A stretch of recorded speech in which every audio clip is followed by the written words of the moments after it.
and JuJu Smith-Schuster, who has kind of been mirrored in regards to athleticism. He's the offensive standout to Adoree Jackson's defensive standout during their tenure there at USC. He looks to be drafted somewhere in that same range just after the first round after catching 70 balls last season. Yeah, one of the things you love about JuJu is he is maybe one of the most aggressive wide receivers we've seen coming out of college in a very long time.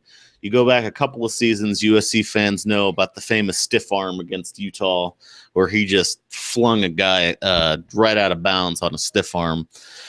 He always gets after the ball. He's incredibly strong. He has no problem going across the middle and just muscling the ball into his hands.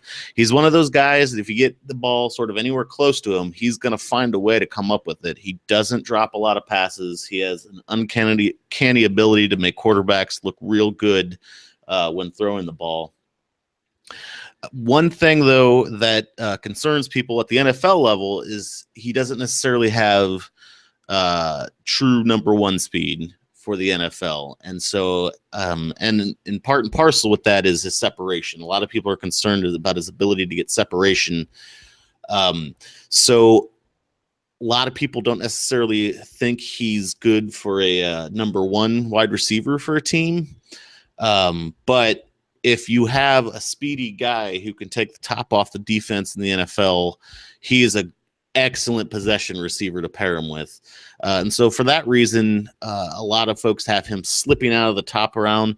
There's also a bunch of really good wide receivers in this class. Mike Williams out of Clemson, Corey Davis out of Western Michigan, John Ross out of Washington. So, you know, he's probably coming in as the fourth best wide receiver.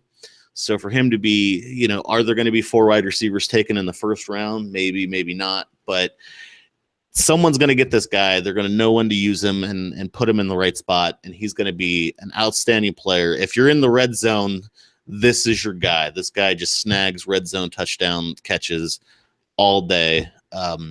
He's going to make some NFL quarterback look very good, but he might have to wait till after the first night before he actually gets the phone call. I agree, Nick. I think that if we looked at the 40 times of the 25 to 30 wide receivers that typically show up at the NFL Combine, and we listed them top to bottom and looked at the last 10 years of combines, there would be some correlation, but maybe not as strong a correlation between just sheer speed and productivity in the NFL. I think it's a bit, even though wide receiver, that's the one position that you would say, okay, speed is the number one attribute that we need.